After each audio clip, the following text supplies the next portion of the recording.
I received a letter this week from a gentleman who attends the lectures. Did I attend them? First of all, I love them. They make me feel so secure and peaceful and fulfilled. But it doesn't last very long. The following day, I'm full of doubts again. And I wonder why. For you talked on prayer, and you showed us how you would pray. Well, I've tried that. But again, the prayer is erased by my doubts the following day. For those who are not here, here is a quick summary. The foundation is I and my Father are one. But my Father is greater than I. I am not inferior to my essential being called Father, but only in the office of the sent. But the sender and the sent are one. So when I am sent into the world, I am restricted. I am wearing a garment of flesh and blood. Depending on my senses, depending on my reasoning mind, which cannot fathom, reveal truth. It has to depend upon the depth of its own being. For that which reason tells it, it cannot do. It must believe that all things are possible to that depth, that Father that we call God. And if it is all possible, knowing I cannot do it on this level, I would do the normal, decent thing and give thanks to my own being for doing for me on this level what on this level I cannot do for myself. But now the secret is how to keep that divine vision in time of trouble.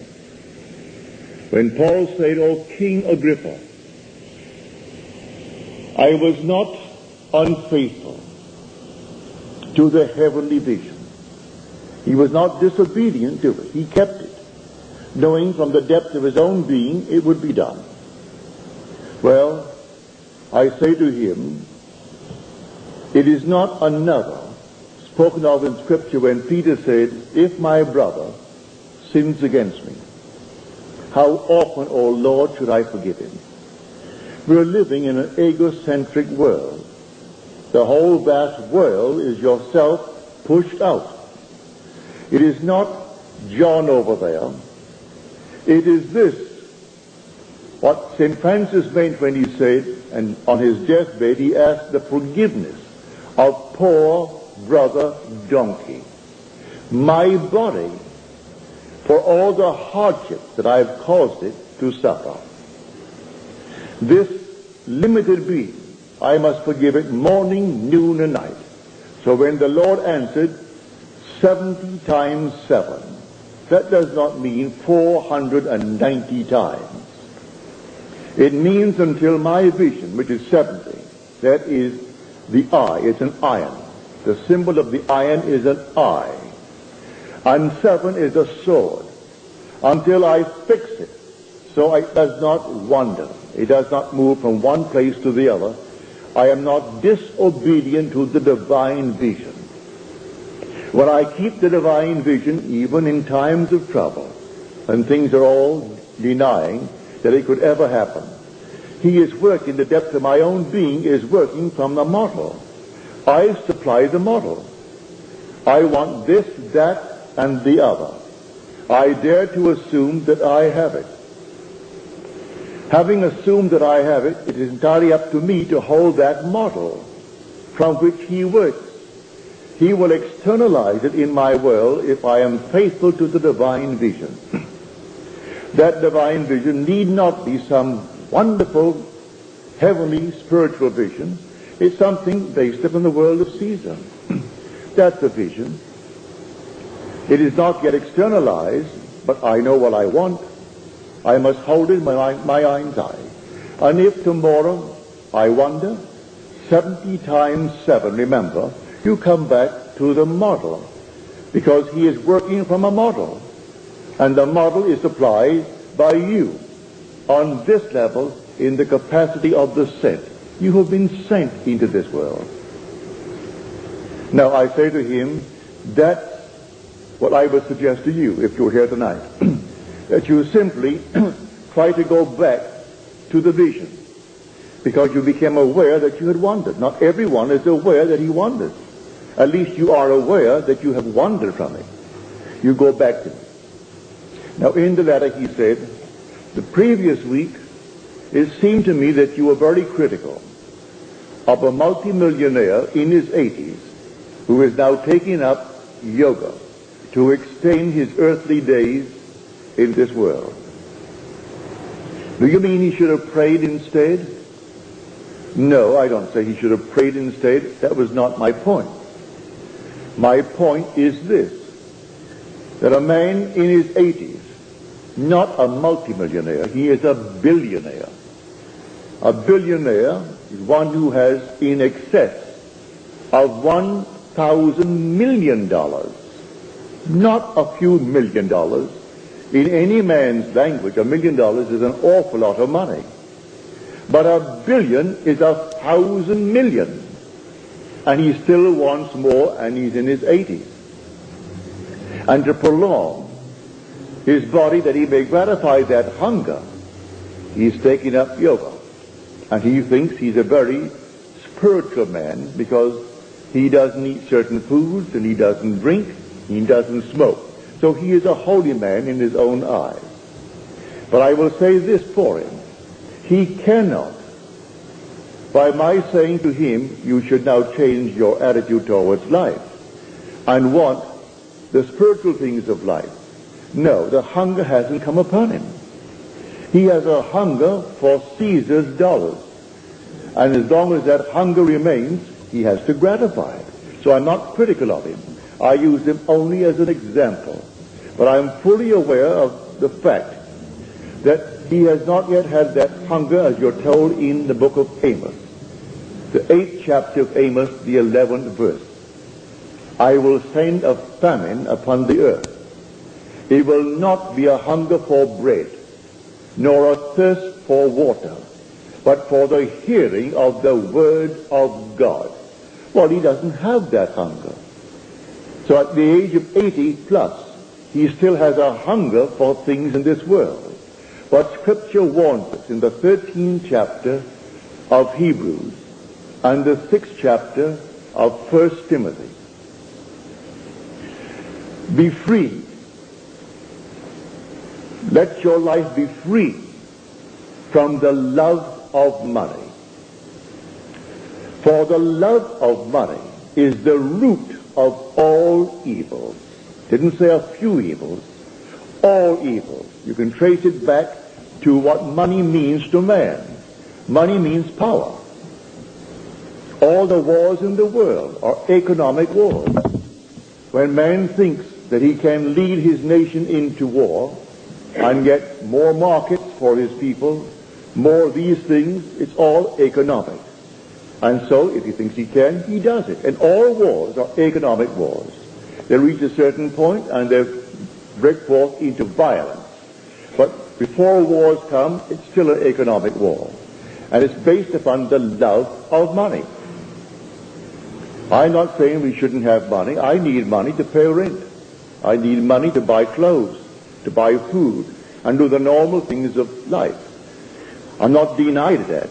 But to fall in love with money and to want money for money's sake is simply a false concept of power. I am speaking of an entirely different power.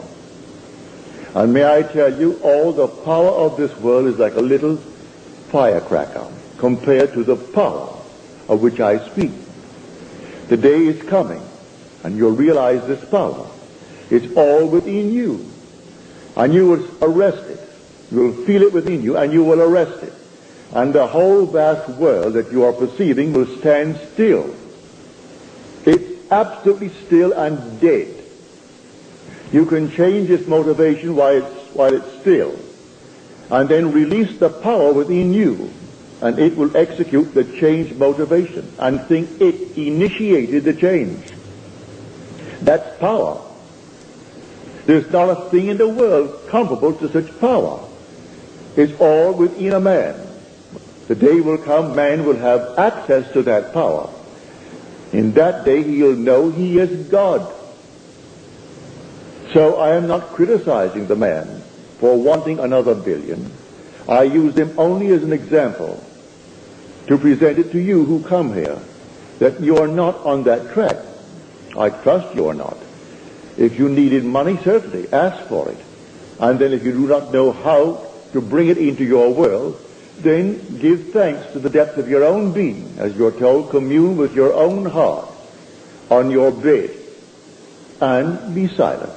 So you commune in the sense, what would it be like if it were true? What would the feeling be like if it were true? Well, then you assume that feeling. You wear that feeling. That's a vision. And then that forms a mold. And the depth of your own being, who is your Father, who is God, the ultimate God, takes that mold, and from that mold he externalizes. Because he has ways and means that the surface mind knows not of. So that's what I meant when I used this man as an example only, but certainly not to criticize him. You are told, and this is scripture, I am from above, and you are from below. He's not speaking to another. He is speaking to himself. He is speaking to this being down here, this thing. The being within me is speaking to this. And it says, I am from above, and this is from below. It was born from the womb of my mother, my earthly mother. This that is speaking when I say I am from above is born from above out of my own skull, that being. It is born not of blood, nor of the will of the flesh, nor of the will of man, but of God. He who comes from above is above all, we are told. He who comes from the earth belongs to the earth, and of the earth he speaks. He who comes from heaven is above all. So he equates the one coming from above with the one coming from heaven. You'll read that in the 31st verse of the 3rd chapter of John. When you read the 3rd chapter, jump from the 21st verse to the 31st and go on to the very end, the 36th verse. Then go back to the 22nd verse and read through to the 30th. There was a break there, a dislocation of the manuscript. So read to the 21st and then go straight to the 31st and put those letters from the 31st to the end in red letters. It's all part of the same speech of the central figure. He who comes from above is above all. He who is of the earth belongs to the earth, and of the earth he speaks. He who comes from heaven, he is above all. Now, he tells us that he speaks of that which he's seen and heard, but no one receives his testimony. He who does receive his testimony, he tells them they will have put this seal to this, that God is true. His word is going to prove itself to be true in the individual, for he has come only now to fulfill that word. He dictated these words in the depth of his own being, and comes into this world and puts upon himself the limitations of the garment called flesh and blood, to fulfill it while walking this earth. Fulfill it in spirit, fulfill it in himself. Now listen to the words. It's not taking place on the outside. If I tell you I am Mary, and birth to Christ must give, if I, in blessedness for now, and evermore would live. I mean that literally. And let me see now what it is said in Scripture concerning Mary. The angel sent from the Lord appears to Mary and tells her the secret of a supernatural conception, that the power of the Most High will overshadow you. Therefore, the child to be born will be called Holy, the Son of God.